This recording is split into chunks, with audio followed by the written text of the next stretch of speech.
Bismillahirrahmanirrahim.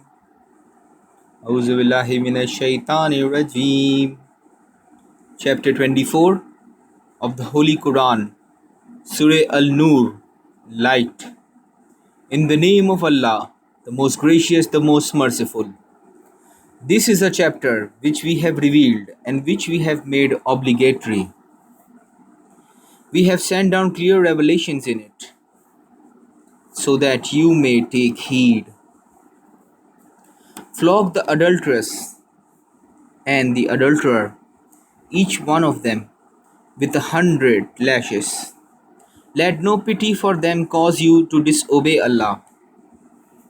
If you truly believe in Allah and the last day, and let their punishment be witnessed by a number of believers. The adulterer shall marry only an adulteress or a polytheist woman, and an adulteress shall marry only an adulterer or a polytheist man. Such marriages are forbidden for believers. Those who defame chaste women but cannot produce 4 witnesses shall be given 80 lashes. Do not accept their testimony ever after, for they are transgressors.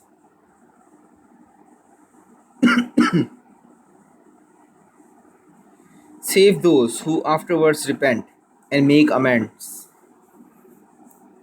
For truly Allah is forgiving and merciful.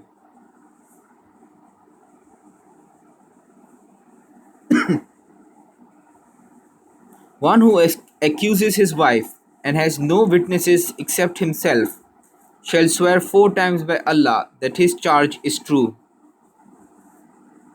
and the 5th time that Allah's curse may be upon him if he is telling a lie.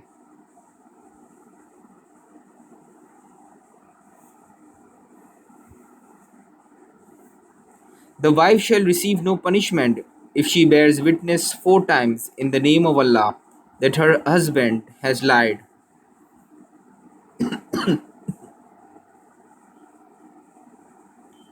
and a 5th time that God's wrath will be upon her if he is telling the truth.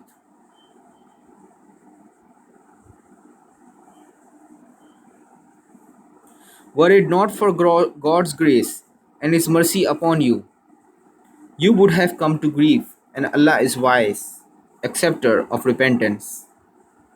Those who brought up the slander were banned from among you. Do not regard it as a misfortune, for it is good for you. Every one of them shall be held to account for the sin he has committed, and he who took the greater part in it shall have a terrible punishment. When you heard of it, why did not the believing man and believing woman think well of their own people and say, "This is a manifest slander"? Why did they not produce 4 witnesses? If they could not produce any witnesses, they were indeed liars in the sight of Allah.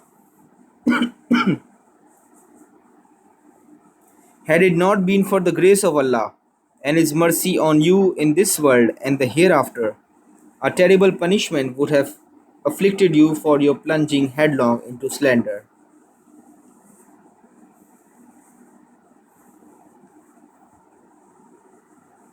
When you were spreading it with your tongues and saying with your mouths things of which you had no knowledge, you considered it to be a trivial matter, but in Allah's sight it was very serious. When you heard it, why did you not say, "It is not right for us to speak of this"? God forbid.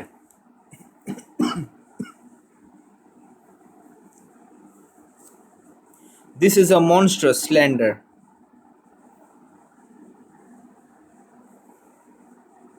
Allah warns you never to repeat the like of it again if you are true believers. Allah explains the commandments to you. Allah is all knowing and wise. Those who desired that indecencies should spread among the believers will have a painful chastisement in this world and the hereafter. Allah knows and you do not know.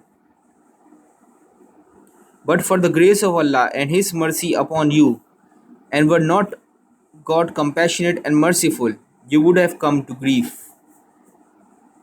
O you who believe, do not follow in the footsteps of Shaitan, and whoever follows in the footsteps of Shaitan should know that he enjoins only indecency and evil.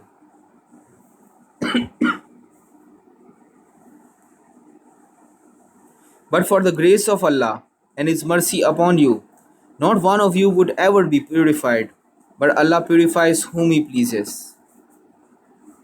Allah is all hearing and all knowing. Let not those who are possessed of means and plenty among you resolve to withhold their bounty from their kindred and the needy, and those who have migrated from their homes in the cause of Allah. Let them forgive and overlook.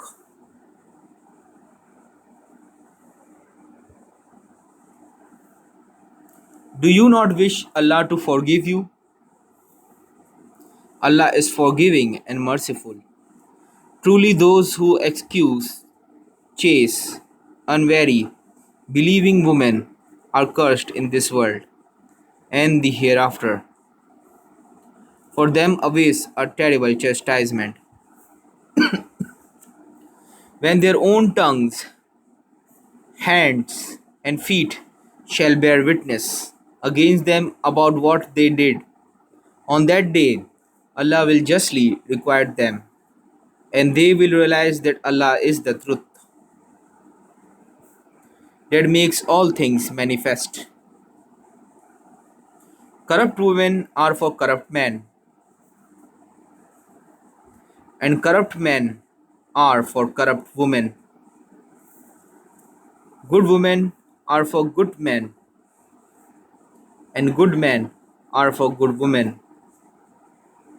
The latter are absolved from anything they may say. Forgiveness and an honorable provision await them.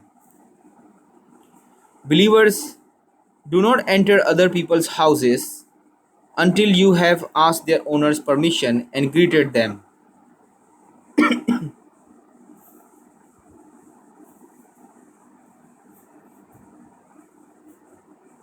That will be better for you, so that you may be heedful.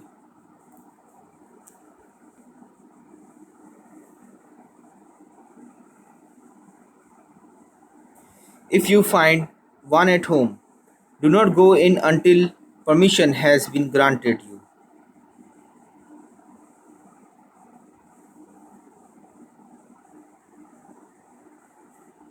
If you are told to go away, then go away.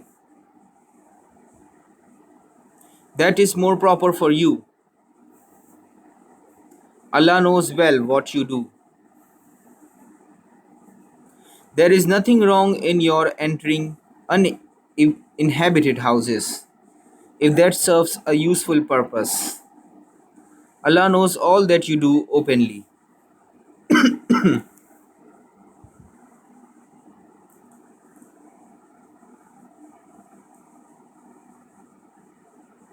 And all that you would conceal.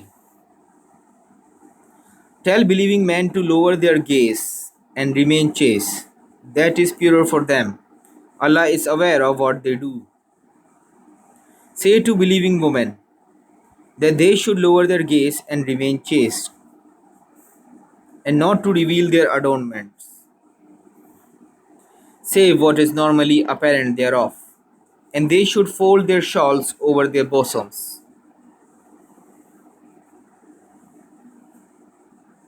They can only reveal their adornments to their husbands or their fathers or their husband's father,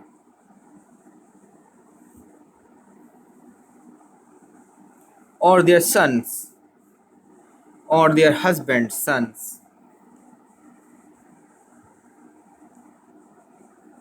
or their brothers or their brothers,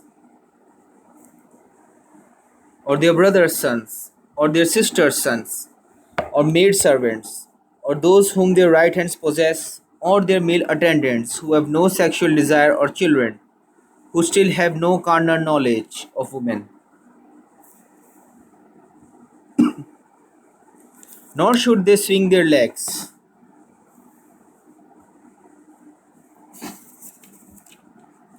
to draw attention to their hidden ornaments. Believers, turn to Allah, every one of you, so that you may prosper.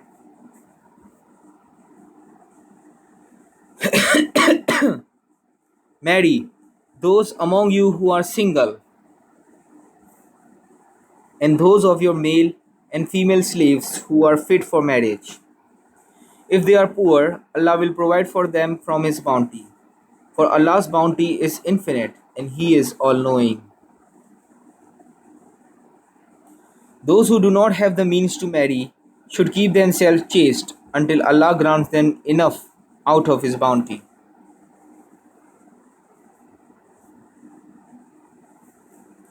If any of your slaves desire a deed of freedom, write it out for them. If you find any promise in them, and give them some of the wealth Allah has given you. Do not force your slave maids into prostitution in order to enrich yourself, when they wish to preserve their chastity. Yet if anyone forces them, once they have been forced, Allah will be forgiving and merciful to them.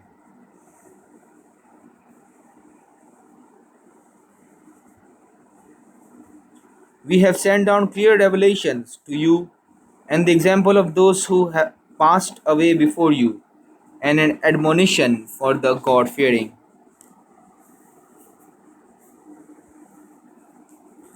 Allah is the light of the heavens and the earth. His light may be compared to a niche containing a lamp.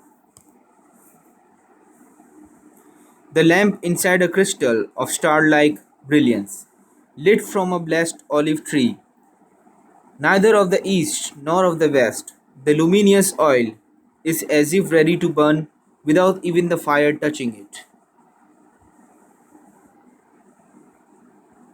Light upon light. Allah guides to His light whom He will. Allah draws such comparisons for mankind. Allah has full knowledge of everything. They worship in the houses which Allah has allowed to be raised for the remembrance of His name, morning and evening. People who are not distracted by trade or commerce from the remembrance of Allah.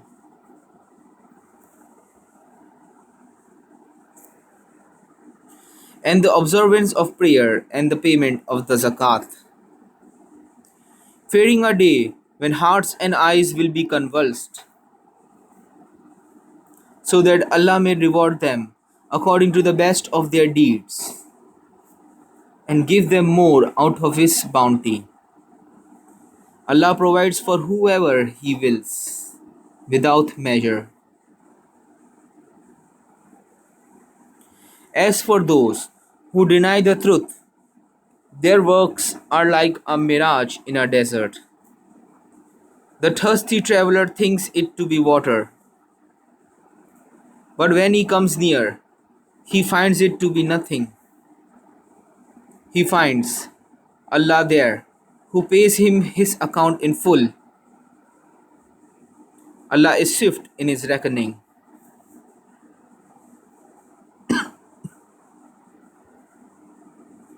Or like darkness on a deep ocean, covered by waves billowing over waves and overcast with clouds. Darkness upon darkness. If he stretches out his hand, he can scarcely see it. Indeed, the man from whom Allah withholds His light shall find no light at all. Prophet, do you not see that all those who are in the heavens and on earth praise Allah, as do the birds with wings? outstretched. Each knows his own mode of prayer and glorification. Allah has full knowledge of all that they do. To Allah belongs the kingdom of the heavens and the earth, and to Allah shall all things return. Do you not see how Allah drives the clouds, then joins them together, then piles them into layers, and then you see the rain pour from their midst? He sends down from the skies mountainous masses of clouds, charged with hail, and he makes it fall on whom he wills, and turns it away from whom he pleases. The flash of his lightning may well nigh take away the sight. Allah alternates the night and the day. Truly, in this there is a lesson for men of insight. Allah created every creature from water. Some crawl upon their bellies, others walk on two legs, and others walk on four. Allah creates what He pleases.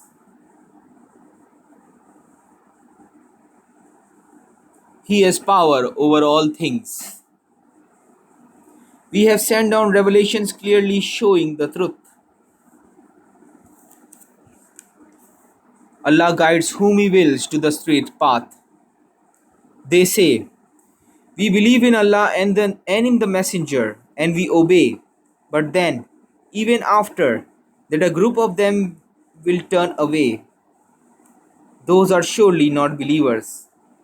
And when they are called to Allah and His Messenger, so that He may judge between them, some of them turn away.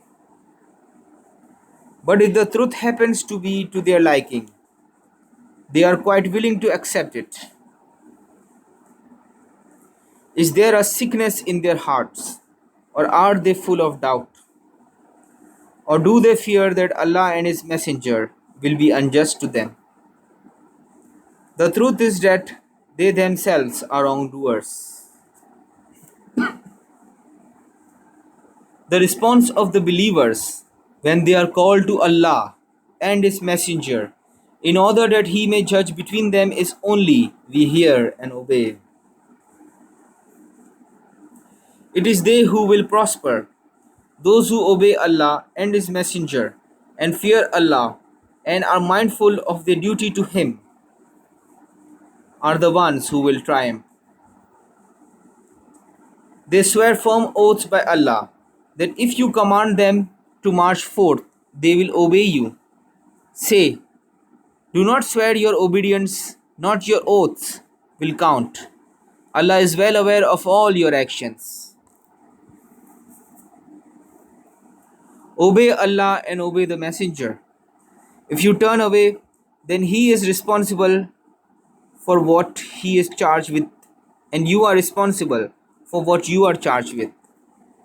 If you obey Him, you will be rightly guided. The Messenger is responsible only for delivering the message clearly.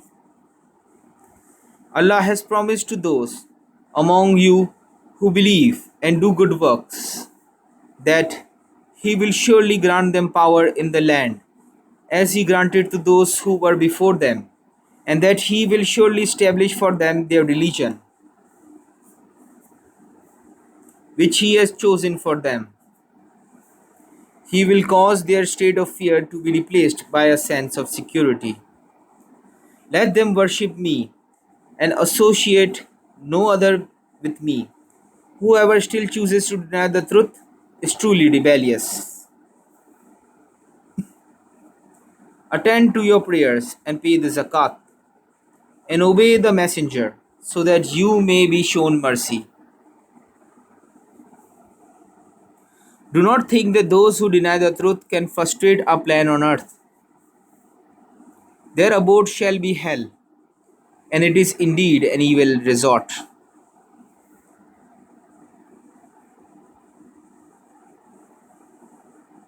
Believers, let even those whom you rightly fully possess, and those who are under age, ask your leave on 3 occasions. When they come in to see you, before the morning prayer, when you have taken off your garments in the heat of noon, and after the evening prayer. These are the 3 occasions for your privacy. At other times there is nothing blameworthy. If you are if you or they go around visiting one another. Thus, Allah makes clear to you His revelations. Allah is all knowing and wise. When your children have reached the age of puberty, let them still ask permission as their elders do. Thus, Allah expounds to you His revelations. Allah is all knowing and wise. There is no blame on elderly women who are past the age of marriage if they take off their outer clothing without revealing their adornments.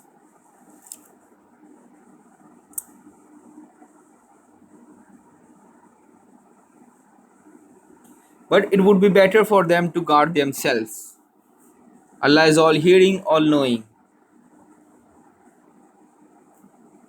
There is no harm if the blind, the lame, the sick, or you yourselves eat in your own houses, or in the houses of your fathers, or mothers, or brothers, or sisters, or paternal uncles, or paternal aunts, or maternal uncles, or maternal aunts, or in those that you are in charge of, or in the house of a friend. There is no objection to your eating together or separately.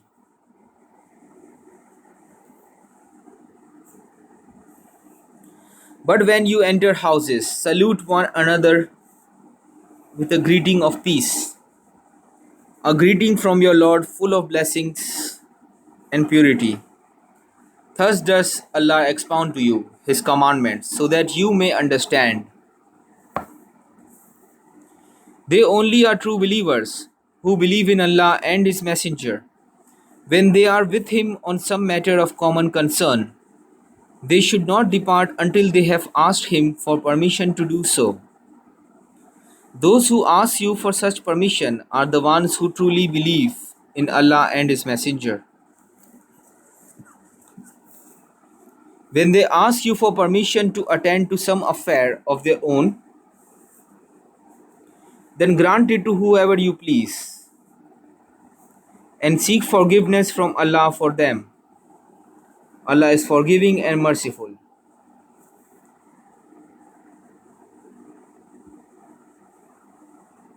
Do not treat being called by the messenger like being called by one another.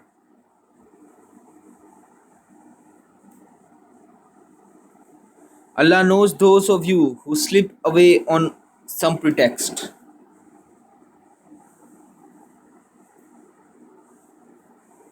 Let those who go against His order beware lest some affliction befall them or they receive a painful punishment.